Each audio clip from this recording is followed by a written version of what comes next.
안녕하십니까. 선행기술조사 개론에 대해서 말씀드릴 한국특허전략개발원의 전략사업팀 전문위원 김은영이라고 합니다. 오늘 강의가 원래 이제 오프라인으로 개설되는 것으로 저희가 이제 준비를 했는데, 지금 코로나19 사태로 인해서 그 오프라인 강의가 불가능해서 지금 불가피하게 이제 온라인으로 지금 하고 있는데요. 지금 제가 자료를 온라인으로 생각하고 만든 게 아니라서 처음에 이제 여러분들한테 간 그 파일은 오프라인 형태로 이제 강의하는 걸로 가 있고요. 제가 그래서 이제 그 자료를 좀 다시 좀 추가를 했습니다. 그래서 특히 이제 저희 강의에는 실습이 들어가 있는데 실습 부분을 제가 이제 여러분들하고 같이 보면서 설명드리고 여러분들이 또 따라 하시면서 안 되는 부분을 제가 이제 다시 가르쳐 주게 돼 있는데 지금 그 부분이 이제 될 수가 없어서 제가 이제 가능하면 제가 그 한번 해보고 또 중간중간에 이제 화면을 캡처해서 이제 넣어놨는데 여러분들이 이제 가능하면 이해하기 쉽도록 좀 자세하게 넣어놨습니다. 그리고 이제 저희가 실습이 있는데 여러분들이 이제 실습을 실제로 하셔야 되는데요. 제가 강의 도중에 뭐 실습을 하라고 말씀을 드리면 강의 듣는 거를 잠깐 중지하시고 여러분들이 실습을 하시고 다시 돌아오셔서 강의를 들으시면 되겠습니다. 그래서 약간 좀 복잡하게 됐는데요. 여러분들 뭐 개념치 마시고요. 여러분들 이제 그 순서대로 강의를 들으시면 되고요. 저도 이제 그것을 이제 고려해서 50분짜리 강의인데 제가 이제 강의는 한 35분에서 40분 정도로 만들고요. 여러분들이 중간중간에 실습하는 시간을 드릴 테니까 그것을 딱 하면 한 50분 정도로 시간은 맞춰질 것으로 생각이 됩니다. 뭐 목차를 잠깐 말씀드리면 선행기술조사가 무엇인지 말씀을 드리고요. 그 다음에 이제 선행기술조사 입문, 그 다음에 특허 DB를 활용한 기본 검색, 키워드 검색과 이제 키워드 및 특허 분류를 같이 활용해서 검색하는 방법 두 가지에 대해서 4시간 동안 말씀을 드리겠습니다.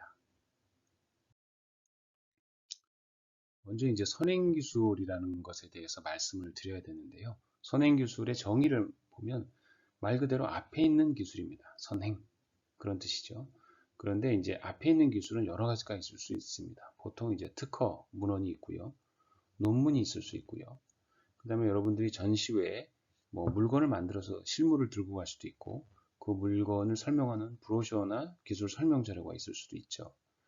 그 다음에 여러분들이 청중한테 나가서 그 기술이나 제품을 설명하면서 그걸 동영상으로 촬영할 수도 있죠. 이런 것 모든 것들이 다 선행기술에 해당이 됩니다.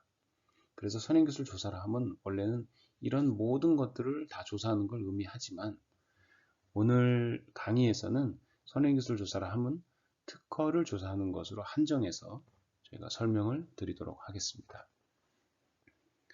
선행기술 조사의 종류를 알아보시면 보통 이제 5가지로 나눌 수가 있습니다. 그래서 특허성 조사, 기술정보 조사, 유효성 조사, 침해 여부 조사, 특허맵 이렇게 5가지로 나눌 수가 있는데요. 특허성 조사는 가장 많이 실시하는 형태고요. 보통 이제 특허청의 심사관님들이 해당 발명에 이제 등록을 받을 수 있는지 없는지 신규성이나 진보성 요건을 구비하고 있는지 판단하기 위해서 선행기술 자료를 조사하는 것을 의미하는데요. 요즘은 그 특허청에 계신 심사관님들이 하시는 일들을 아웃소싱을 많이 줍니다. 그래서 그, 그 선행기술조사 전문기관이라고 있는데 이 전문기관에 소속되어 있는 선행기술조사원 분들도 특허성 조사를 많이 합니다. 그리고 뭐 일반 특허 사무소에 계신 분들도 출원서를 쓰기 위해서는 그 해당 기술이 어느 정도 특허성을 가지고 있는지 알아야 청구항을 작성할 수 있기 때문에 거기 계신 분들도 특허성 조사를 많이 하게 됩니다. 두 번째로 기술정보조사는 주로 이제 R&D 초기 단계에 많이 실시하는데요. 연구자가 그 연구를 하기 위해서 브로드하게 키워드나 뭐 이런 출원인들을 넣어서 많은 특허들을 모은 다음에 그 해당 특허에 대한 해당 기술에 대한 특허들이 뭐가 있는지 개괄적으로 조사하는 것을 의미합니다. 그 다음에 이제 유효성 조사가 있는데 이건 이제 무효조사라고도 합니다. 이것은 그 타인의 권리를 무효화시킬 때 이제 조사를 하는 것인데요.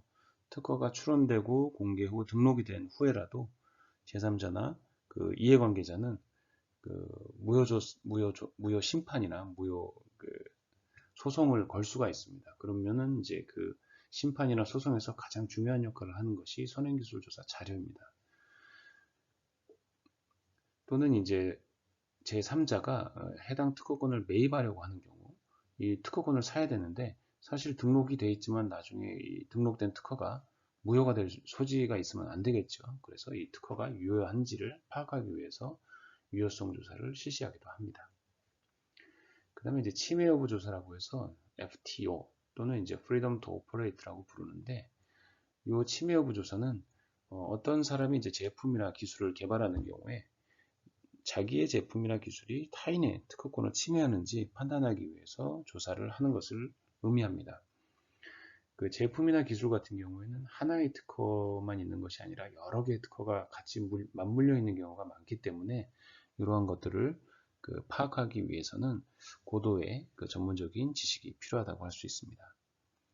그 다음에 특허 맵 또는 패턴 맵이라고 부르는 것들은 특허 정보를 이제 수집하고 분류, 분석, 가공해서 도면이나 그래프 형태로 이제 나타내는 것을 의미하는데 주로 이제 기술 동향 파악이라든지 경영 전략 수립이라든지 최근에는 이제 R&D 과제 평가의 이제 부수적인 자료로 이제 활용하기 위해서 특허 맵을 많이 작성을 합니다. 그러면 이제 선행기술 조사의 이제 수행 주체에 대해서 알아보겠는데요. 수행 주체는 크게 이제 특허 법인, 그다음에 선행기술조사 전문기관, 일반 R&D 수행기업, 대학에 있는 산학협력단, 이런 이제 네 가지로 크게 분류를 할 수가 있는데요. 특허성 조사나 기술정보조사 같은 경우에는 이제 가장 흔히 이제 하는 선행기술 조사 종류인데요. 네 가지 분류의 이제 수행 주체들이 다 실시하고 있고요. 유효성 조사나 침해 여부 조사는 상당히 고도한 기술적 지식, 법률적 지식, 분석 능력 등을 필요로 하기 때문에 주로 이제 특허법인, 변리사 사무소 또는 이제 선행기술조사 전문기관에 있는 조사원 분들께서 이제 작성을 하십니다. 그다음에 이제 특허 맵 같은 경우에는 최근에는 저희 한국특허전략개발원이라든지 발명진흥회라든지 지식재산보호협회 같은 데서 많은 이제 사업들을 하고 있는데 거기에 이제 특허 맵을 이제 작성하게 됩니다. 그러면 이제 맵을 작성하는 업무를 하시게 되는 이제 법무법인이라든지 변리사 사무소에 계신 분들이 이제 많이 하게 되는데 이쪽 분들이 이제 특허 맵을 작성하시고요. 일반 R&D 수행기업이나 대학의 산학협력단에 계신 분들은 뭐 이런 것들을 많이 작성하지는 않습니다.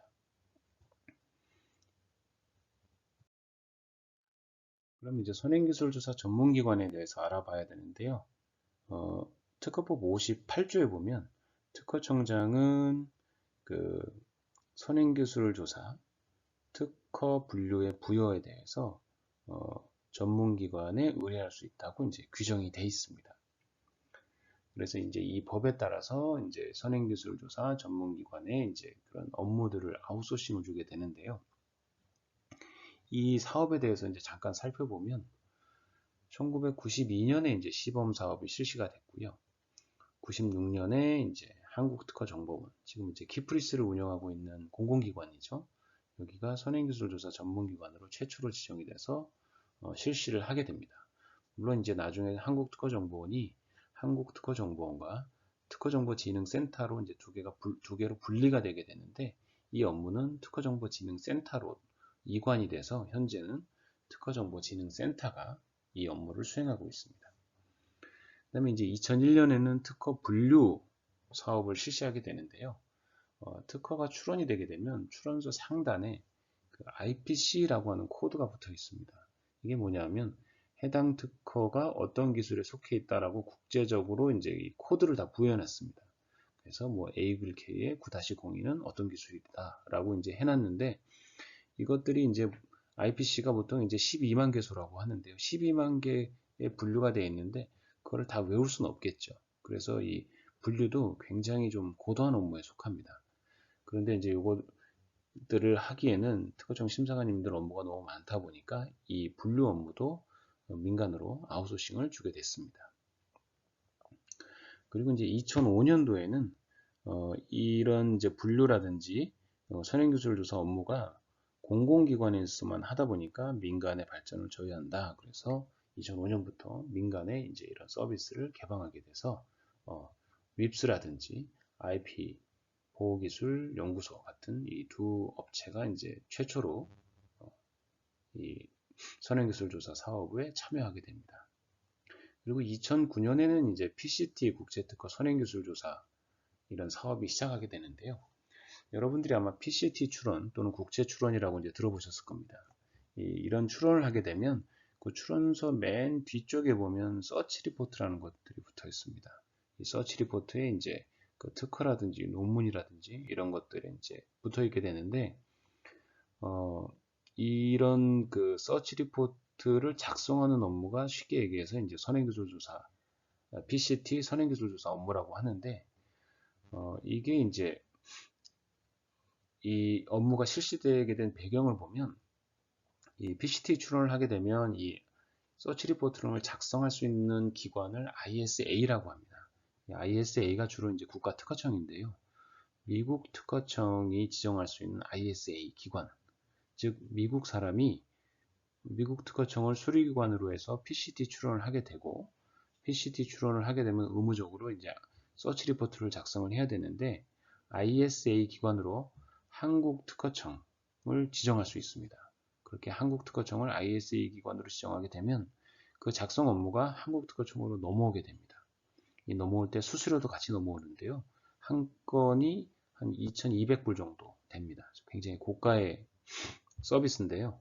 이것들을 이제 특허청이 받게 되면 이 업무를 다시 일부를 민간 기관한테 이제 아웃소싱을 주게 됩니다. 그게 이제 PCT 선행기술조사 사업이 되겠습니다. 그리고 2013년부터는 이제 국제특허 업무도 민간에 개방하게 돼서 윕스, KTG 뭐 이런 업체들이 또 추가하게 됐고요.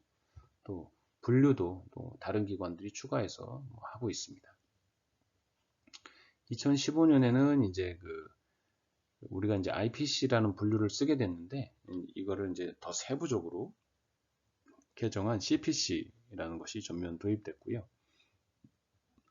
그 다음에 이제 2018년에는 사업관리 전담기관으로 저희 한국특허전략개발원이 지정이 돼서 이제 하고 있고, 이와 더불어 이제 과거에는 이 전문기관을 저희가 평가를 해서 이제 등록을 해줬는데, 그게 아니라 이제는 그 요건을 정해놓고 요건에 맞으면 수시로 등록할 수 있도록 수시 등록제로 이제 변경을 해서 지금까지 운영이 오고 있습니다. 선행기술조사 전문기관에 대해서 이제 장시간 말씀을 드렸는데요. 이유는 간단합니다. 여러분들이 이런 업체에 취업을 하실 수도 있기 때문에 이런 업체들 이름을 알아두시고 이런 업무가 이런 기관들이 어떤 업무를 하고 있는지 좀 알아보시라는 의미에서 제가 이렇게 좀 구분을 해놨는데요. 국내 특허 선행기술조사 업무는 이렇게 이제 특허정보진흥센터, 윕스, IB솔루션 이렇게 이제 11개 업체가 실시를 하고 있고요. 국제특허 PCT 선행기술조사는 이제 3개 기관이 하고 있습니다. 당연히 이제 국제특허 선행기술조사 업무는 주로 이제 영문으로 보고서를 작성하기 때문에 영어 점수가 그러니까 취업을 하기 위해서는 뭐 토익이라든지 이런 영어 점수가 좀 필요하게 됩니다. 그다음에 이제 분류를 하고 있는 기관들은 뭐 특허정보진흥센터, 토탈리프, KTG 뭐 이런 6개 업체들이 또 하고 있습니다. 선행기술조사 사업을 뭐 잠깐 말씀드리면 앞에서 말씀드렸듯이 특허법 58조에 의해서 선행기술조사 전문기관의 수시등록제를 도입하면서 완전 경쟁체제로 전환을 했고, 사업 운영 및 평가의 공정성이 중요해지면서 사업관리 전담기관의 도입이 필요해서 저희 키스타가 사업관리 전담기관으로 지정이 됐습니다. 그래서 예전에는 특허청이 직접 관리했지만 저희가 이제 대신 이 전담기관으로 역할을 해서 이 수시 등록된 그 선행기술조사 전문기관들을 관리하고 있고요. 평가는 이제 연 1회, 등록은 이제 연 1회 해주고 있고요. 평가는 이제 연 2회 하고 있습니다. 평가는 연 2회에서 반기별로 평가해서 그것들에다가 이제 자동평가 점수와 심층평가 점수, 만족도 평가를 합해서 기관별로 점수가 나오면 점수에 따라서 물량을 배분하는 구조로 되어 있습니다. 다음은 이제 이 사업 개요도인데요. 특허청은 이제 사업 총괄이고요. 저희가 전문기관으로 되어 있고, 저희 그 기관 내 이제 품질위원회하고 물량심의위원회가 있어서 품질 평가를 하게 되고, 품질에 따라서 이제 물량이 배분되게 되는 이 구조로 되어 있습니다. 선행기술조사 전문기관이 이제 2020년 7월에 이제 11개가 있는데요. 이제 제가 일부러 이제 주소까지 넣어놓은 이유는 여러분들이 취업을 하실 때 어쨌든 이 회사에 이제 다니셔야 되는데 이 주소지를 어느 정도 좀 아셔야 되지 않습니까? 그래서 넣어놨는데 서울에 있는 업체는 이렇게 많지는 않고요. 대부분 대전에 있습니다. 특허청이 대전에 있기 때문에. 그리고 이제 윕스가 주소가 서울이 되어 있긴 한데 윕스도 선행기술조사 업무를 하는 부서는 대전으로 내려와 있습니다. 그래서 그 서울에 있는 업체는 IP 솔루션하고 뭐 DRP 솔루션 정도 두 군데 업체만 있고요. 나머지는 다 대전 쪽에 위치하고 있습니다.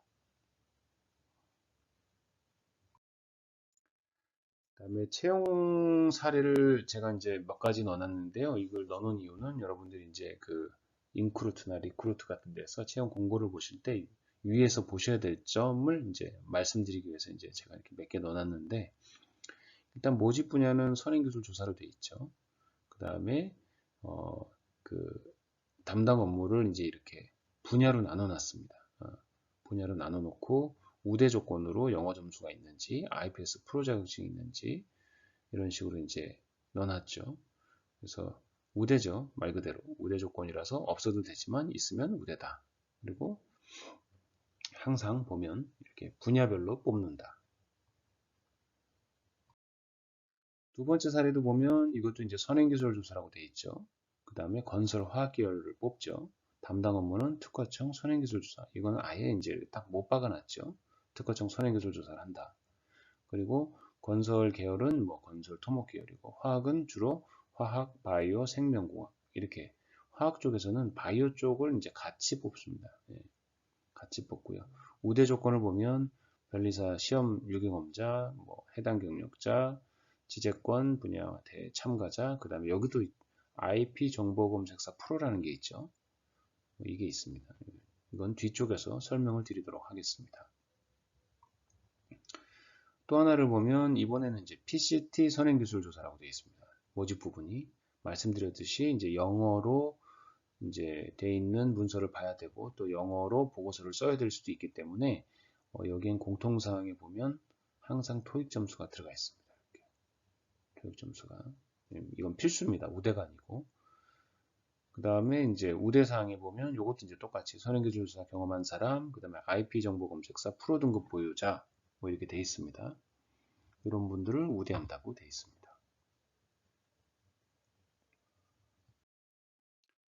그 다음에 이제 일반 기업의 특허 부서인데요. 요거는 이 특허 일반 기업도 많이 이제 IP 인력들을 뽑습니다. 그래서 모집 부분은 특허 분석 및 출원. 당연히 이제 출원 업무를 하기 때문에 이런 업무를 하실 분들을 찾는 거죠. 그래서 선행기술 조사도 해야 되고 분석도 해야 되고 전략도 수립해야 되고 출원도 해야 된다. 근무부서는 연구소다. 그 대신 이 회사는 이제 바이오 관련된 회사였습니다. 그래서 이제 의학, 약학, 화학, 생명과학 뭐 이런 쪽 분들을 우대하고 뭐 특별히 이제 여성 우대라고 돼 있죠.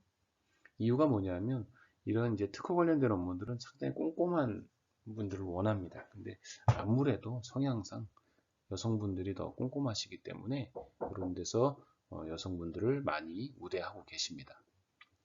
그래서 여러분들도 이제 경력 단절이 되셨지만 여성분들을 우대하는 이런 업종의 기술을 배우셔서 노력을 하시면 충분히 취업이 가능하십니다.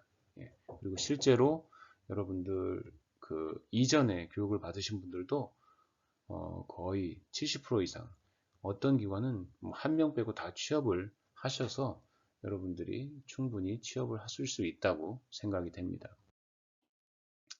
네 번째 사례는 이제 특허 사무소입니다. 특허 사무소에서 당연히 이제 인력을 많이 뽑겠죠. 이제 담당 업무를 보면 고객 관리, 전화 응대, 문서 송부, 기일 관리, 뭐 비용 관리, 총무 이런 업무를 하고 있죠. 학력 사항은 이제 4년제 대졸이면 되고요. 우대 사항은 뭐 이런 것들이 있는데 말 그대로 우대죠. 그래서 여러분들이 이제 이런 그 우리가 페라리갈이라고 보통 이제 부르는데요. 이런 분들은 그 행정 업무 하시는 분들이죠. 그런 분들은 이제 특별히 자격 요건이 없다. 뭐 이렇게 생각하시면 됩니다. 그리고 특허사무소에서도 이제 조금 아까 앞에서 설명드린 것보다는 조금 더 이제 다른 업무를 하시는 분들이 있는데 출원 관리, 뭐 그다음에 상표 출원 관리, 문서 작성, 그다음에 영문 이메일이 이제 외국에서 많이 오는데요. 이제 수신해서 이제 변리사님들한테 이제 보내고 관리하는 업무 이런 것들은 이제 4년제가 아니셔도 이제 취업이 가능하고요. 대신 이제 간단한 영문 레터는 이제 독해할 수 있어야 되기 때문에 이런 자격 요건들을 넣어놓은 것들이 많고요. 아무래도 이제 특허사무소다 보니까 법무 계열, 그 다음에 공학 계열 이런 쪽 분들을 이제 우대하십니다. 그 다음에 이제 선행기술조사 자격증에 대해서 말씀을 드리는데요. 앞에도 이제 IPS 프로 자격증에 대해서 이제 많이 나왔는데 이 선행기술조사 자격증이 이제 주로 이제 IP 정보 검색사, 분석사, 번역사 뭐 이런 것들이 있는데 사실 분석사나 번역사 같은 경우는 크게 이제 많이 따지는 않고요. 주로 이제 IP 정보 검색사, GL, 제너럴 레벨하고 프로 레벨 두 개를 이제 많이 따시는데 IP 정보 검색사 GL, IPS GL은 특별히 이제 자격 요건은 없습니다. 어느 분들이나 이런 시험 과목을 공부하시고 지식재산 서비스업에 가셔가지고 그 일정을 보시고 시험을 보시면 되는데 문제는 이제 IP 정보 검색사 프로입니다. IPS 프로는 이 특허청에서 이제 전문기관으로 지정이 되게 되면 거기서 일하시는 분들은 일정 부분 이상 IPS 프로 자격증이 있으셔야 돼요. 그래서 초기에 이제 신입으로 들어가시는 분들이 IPS 프로 자격증이 없더라도 들어가시게 되면 거기서 업무를 하시고 이제 자격증을 따시게 되는데 이 IPS 프로 자격증은 이공계를 나오셔야 돼요. 이공계를 나오셔야 자격이 주어지고요. 과목을 보면 이론뿐만 아니라 실무가 많이 있습니다.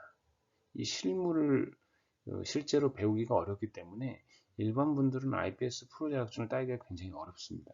그래서 주로 이제 그 특허 사무소나 어, 어, 선행교수조사 전문기관에 계신 분들이 주로 이제 따게 되고요. 또는 이제 그 대학하고 이제 협력을 해서 그 대학에 특별히 이제 교육 과정을 개설하고 교육이 끝난 후에 IP 정보 검색사 프로 자격증을 딸 수 있도록 이렇게 과정을 개설하는 경우가 있습니다. 그런 경우에는 이제 이렇게 할 수가 있죠. 이런 걸 따실 수가 있죠. 그리고 이 IPS 프로 자격증은 1년에 뭐 시험도 많지 않기 때문에 좀 따기가 어렵습니다. 앞에서 말씀드린 IP 정보 검색사 GL하고 프로 레벨 두 개를 좀 비교를 한 건데요. 뭐 응시 자격은 제너럴 레벨은 자격이 없지만 프로 자격증은 이제 그 이공계를 꼭 나오셔야 이렇게 자격이 부여되고요. 검정 과목도 굉장히 많고요. 뭐 시험 비용도 좀 비쌉니다. 그리고 이틀에 걸쳐서 시험을 보기 때문에 굉장히 좀 시험이 일단 힘들죠. 이틀에 걸쳐서 봐야 돼서. 이제 제 15회 IPS 프로 자격증 시험을 본 걸 제가 이제 사진을 좀 가지고 왔는데요.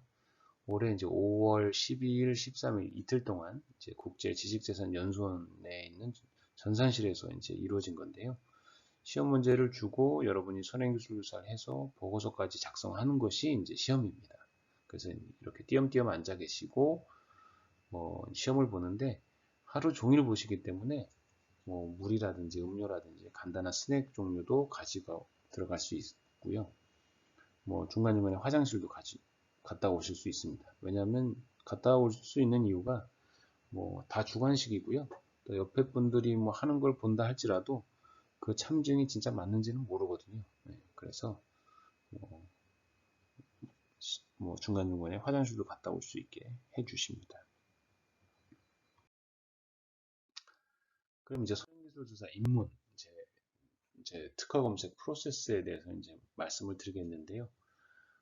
선행기술 조사를 하려면 제일 먼저 이제 우리가 출원 발명을 분석을 해야겠죠. 우리가 본원 발명이라고도 하는데요.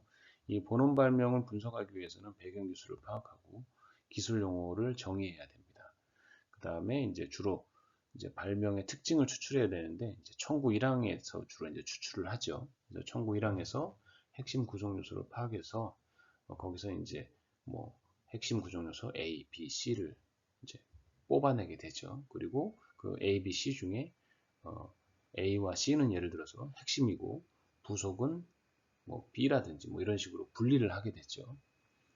그 다음에 이제 선행기술을 하기 전에 가장 또 유념해야 될 게 날짜 문제입니다. 특허 아무래도 이제 이게 법률적인 문제이기 때문에 어, 출원 발명의 출원일보다 참증의 공개일이 훨씬 늦어야겠죠. 훨씬 빨라야겠죠. 그러니까 그 얘기는 뭐냐면 출원되기 전에 공개된 문헌이어야 이제 이게 참증으로 활용할 수 있는 거죠. 그래서 검색 범위 또 이제 우선일이 있다면 우선일도 또 파악을 해야 됩니다. 그 다음에 이제 특허 검색을 위해서는 이제 검색 전략을 수립해야 되는데요. 검색 전략은 뭐 다른 건 아니고요. 구성 요소 중에 어떤 부분을 중점적으로 검색할 건지, 그 다음에 이제 국내 특허, 해외 특허가 있다면은 이제 어떤 걸 먼저 검색할지. 또 최근에는 이제 해외에서 들어온 특허들이 많기 때문에 그런 경우에 이제 타국 심사 이력을 당연히 이제 봐야 됩니다. 그래서 타국 심사 이력을 어떻게 검색할지 이런 것들을 좀 고민을 하셔야 되고요. 그 다음에 이제 특허나 특허 문헌만 찾아야 되는 경우도 있고 또 바이오나 제약 쪽은 또 이런 비특허 문헌, 논문 같은 것도 많이 찾으셔야 되기 때문에 이런 부분들을 어떻게 해야 될지 이런 검색 전략을 여기서 이제 수립한 후에 이제 검색을 실시하게 되는데 검색은 이제 주로 이제 이 유료 DB를 많이 사용을 하죠. 아무래도 이제 특허 문헌을 찾아야 되기 때문에 유료 DB를 많이 사용을 하고 비트코 문헌을 활용하는 경우에 이제 논문 DB라든지 또는 이제 화학식 같은 것을 검색하기 위해서는 STN이라는 특별한 또 DB를 활용하기도 합니다.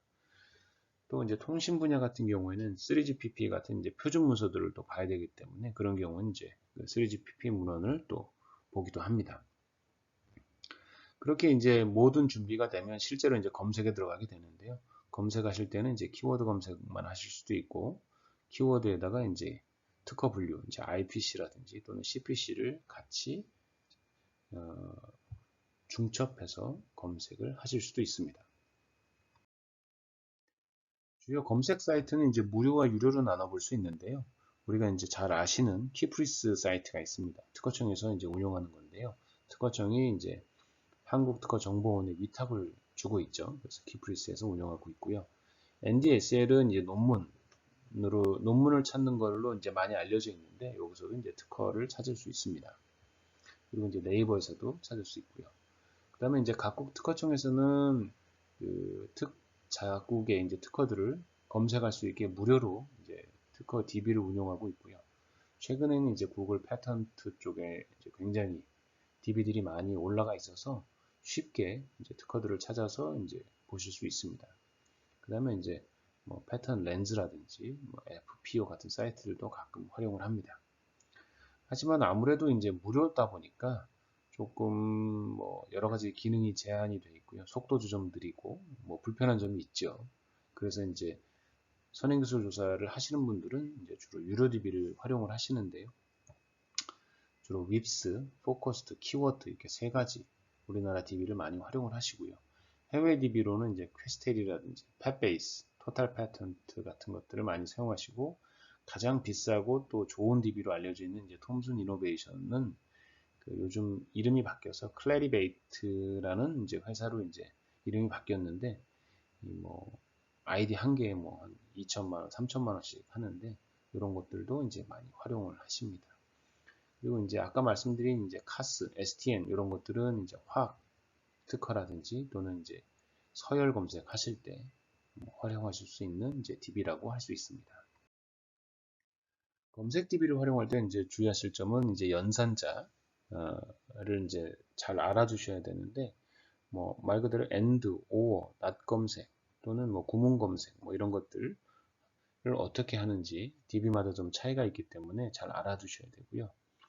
그 다음에 이제 보통 이제 요즘은 필드로 다 이제 나눠져 있습니다. 그래서 총광에서 검색할지, 뭐, 초록에서 검색할지, 뭐 이런 것들이 필드로 나눠져 있는데, 또 DB마다 이것도 또 특징이 있습니다. 그래서 어떤 필드가 어떻게 나눠져 있는지, 어떻게 제공이 되는지 파악하신 후에 이제 활용을 하셔야 되고요. 구문 검색은 이제 이 글자가 이제 2개 또는 3개 이제 나올 때 그것들을 이제 한꺼번에 검색하기 위해서 이제 많이 씁니다. 그래서 예를 들어 장갑인데 골프 장갑만 찾고 싶은 경우에는 골프 장갑하고 양쪽에 이렇게 따옴표를 넣으시면 그게 이제 구문 검색이 실시되는 거라서 그 골프 장갑이 2개 연달아 오는 그런 문장이 있는 특허만 찾게 됩니다. 절단 기호는 이제 와일드 카드라고도 부르긴 하는데 뭐 특히 영어 같은 경우에 이제 뒤에 s가 붙으면 이제 복수니까 단수 복수를 같이 찾기 위해서 이제 절단 기호를 많이 넣는데 최근에는 이제 절단 기호가 이제 자동으로 부여되는 DB들이 많아서 사실 뭐 이 절단 기호를 넣지는 않습니다 요즘은. 하지만 이제 일부 DB는 아직도 절단 기호를 꼭 넣어야만 이 기능이 작동하는 것들이 있기 때문에 알아두셔야 됩니다. 그 다음에 이제 필드에 검색어를 넣을 때 공백이 있게 되는데, 이제 공백어 처리 기준이 있습니다. 그래서 보통은 요즘은 이제 보통 띄어쓰기가 5어로 인식이 되는데, 뭐 그렇지 않은 DB들도 있기 때문에 알아두셔야 되고, 제가 이제 몇 가지 이제 DB를 이제 이렇게 특징들을 좀 적어 놨는데요. USPTO에서 운영하는 사이트는 이제 and/or, 이제 not 검색이라고 해서 not 검색을 넣으면 이제 뭐 이런 것들이 없는 것들만 찾아라는 거죠. 그렇게 해서 이제 연산자를 쓸 수 있고, 뭐 절단자는 달러 표시를 하고요. 구문 검색은 이렇게 따옴표를 한다든지, 필드에서는 뭐 사실 요 TTL 요건 이제 타이틀에서 찾는 거고, ABST는 앱스트랙트에서 찾는다는 얘기인데, 슬래시하고 이제 자기가 찾고 싶은 키워드를 넣으면 되는데, 최근에는 이제 이렇게 안 하고 아예 이제 타이틀이나 앱스트랙트가 이제 따로 필드가 빠져 있습니다. 그러면 이런 앞에 이런 것들을 넣을 필요가 없죠. 그렇게 이제 좀 간략하게 됐고요. J플랫펫은 이제 일본 특허청 사이트에서 운영하는 DB인데요. 이것도 많이 활용하는 사이트인데 아무래도 이제 일본어로 이제 언어가 돼 있어서 조금 어려운 면이 있는데 사실 그 히라가나 가타카나 그다음에 한자만 조금 공부하시면 한 절반 이상 이해하실 수 있고요.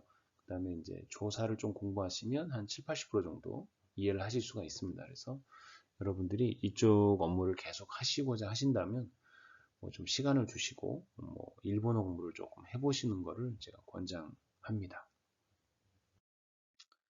그리고 우리나라에서는 이제 키프리스를 운영하고 있는데 우리나라에서 이제 운영하는 이 키프리스 사이트에서는 and or의 이제 이 연산자를 좀 잘 보셔야 됩니다. 우리가 흔히 이제 더하기는 and라고 생각하는데 키프리스에서는 이게 or 표시고요. and는 이렇게 별표 표시입니다. 그리고 not 검색은 이렇게 이런 식으로 쓰고요. 그다음에 이제 근접 연산자라고 이제 니어 검색이라고 하는데 이건 이제 키워드에서 이제 다시 설명을 드리고요. 에스페이스넷은 이제 EPO 유럽 특허청에서 운영하는 사이트인데요. 이것도 이제 굉장히 많이 활용하는 사이트인데 누락 데이터가 없고 데이터가 굉장히 정비가 잘 되어 있는 특징이 있습니다. 그리고 키워드는 우리가 이제 오늘 활용할 사이트인데요. 뭐 저희 한국 특허 전략 개발원과는 전혀 관계가 없고요. 저렴하고 뭐 어느 정도 DB에 이제 그 신뢰성이 있기 때문에 저희가 그냥 사용할 뿐이고요. 저희와는 아무 관계가 없습니다. 그래서 이 니어 검색하고 이제 ADJ라고 이제 A/N, N/N 이런 것들이 있는데 이거는 이제 단어 사이에 A/1이면 단어 사이에 한 칸을 띈다. 예를 들어 폴리에틸렌 글리콜이 있고 폴리프로필렌 글리콜이 있는데 다 검색하고 싶으면 폴리 A/1 쓰고 글리콜 쓰면 그 중간에 에틸렌이 오든 뭐 프로필렌이 오든 부틸렌이 오든 아무거나 와도 다 검색하라 이런 뜻입니다. 그래서 이런 검색들도 많이 사용을 합니다. 실제로 이제 특허 DB를 활용하기 위해서 이제 키워드에 접속해서 한번 해보겠는데요. 여러분들 이제 제가 중간중간에 이제 좀 시간을 드릴 테니까 한번 정지하시고 직접 들어가서 이제 검색을 해보시기 바랍니다. 아이디 패스워드를 넣고 들어가면 이제 이런 초기 화면이 나오는데요. 앞에 보시면 이제 국가를 지정할 수 있는 맨 윗변에 국가를 지정할 수 있는 부분이 있고요.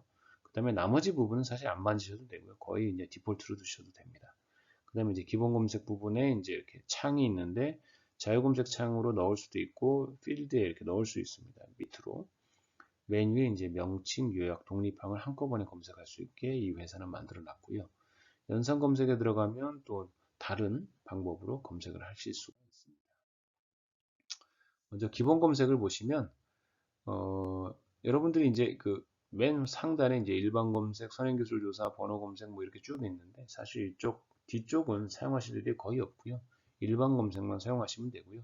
사국 검색으로 들어가셔서 뭐 한국 거만 하고 싶으면 한국 걸 클릭하시면 되니까 굳이 이 뒤쪽 걸 검색 안 하셔도 됩니다.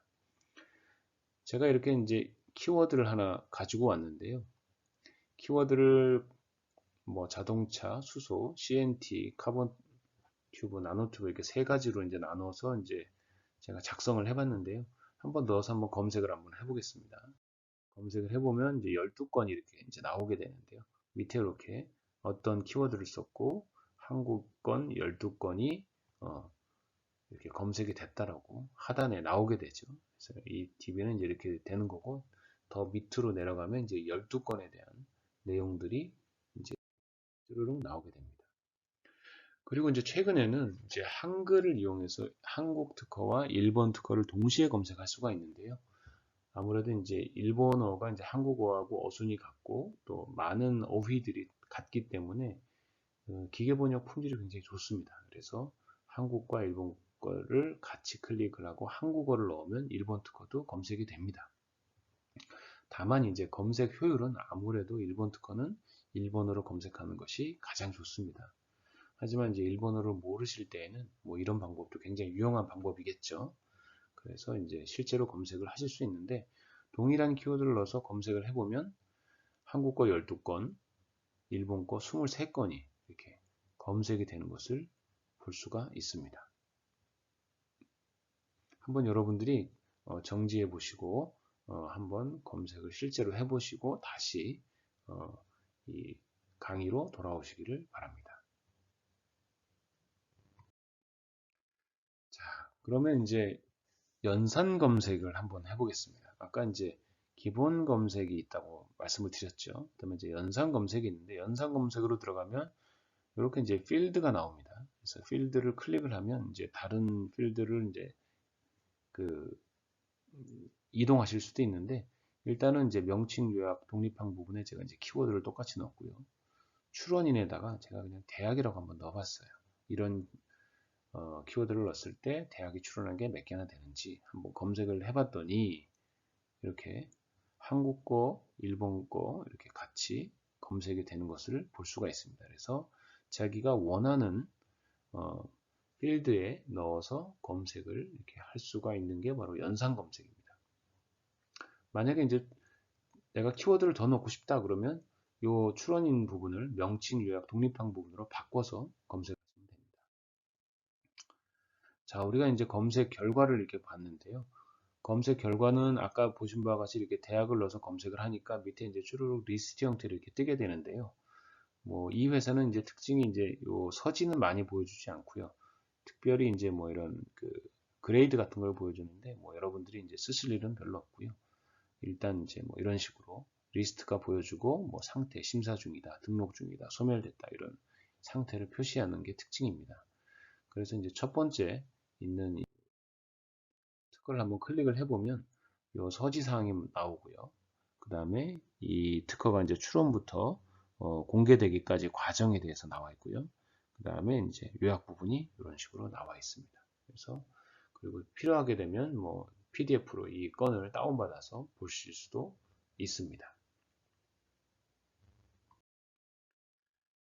근데 이제 한국하고 일본 건하고 이제 다 검색을 했는데 여러분들이 이제 뭐 한국 것만 보고 싶을 때가 있지 않습니까? 그러면 한국만 클릭을 하시면 한국 것만 이렇게 나오게 됩니다. 근데 이제 보시게 되면 두 건이 같은 것으로 보이죠. 출원인도 같고 명칭도 같고 출원일자도 같아요. 근데 번호가 다르죠. 하나는 등록번이고 하나는 공개번입니다. 그래서 이제 두 개가 떴는데 우리가 이제 이런 걸 패밀리 관계에 있다라고 이제 얘기를 합니다. 이 두 건을. 그래서 패밀리 관계가 두 건이 이제 검색이 된 것을 볼 수가 있습니다. 자, 그 다음에 이제 다음 교육을 위해서 여러분들 좀 필드를 추가하셔야 되는데요. 그 밑에 보시면 이렇게 검색 항목별 필드 추가하기라는 게 있습니다. 그래서 이걸 클릭하시면 이 화면이 뜰 겁니다. 이 네모라는 화면. 네모라는 화면이 있는데 발명자, 출원번호, 출원일, 뭐 공개번호, 공개일, 등록번호, 등록일 요 정도를 클릭해서 설정 유지를 눌러주시면 이 하단에 그 필드가 더 생깁니다. 그래서 나중에 여러분들이 번호 조회 같은 거 할 때 이제 쓰실 수가 있으니까 자 여러분들이 이런 것들을 클릭하셔서 일단 그 필드를 추가하시기 바랍니다. 자 이렇게 이제 첫 시간 강의를 해드렸는데요. 첫 시간에는 실습이 이렇게 많지는 않습니다. 그래서 여러분들이 조금 이해하시기는 좀 편하셨을 텐데 뭐 이제 두 번째, 세 번째, 네 번째 시간에는 좀 실습이 많이 있는데 여러분들이 중간중간에 강의를 정지하시고 실습 후에 다시 돌아오셔서 강의를 들으시면 되실 것 같습니다. 이렇게 첫 시간을 마치도록 하겠습니다. 감사합니다.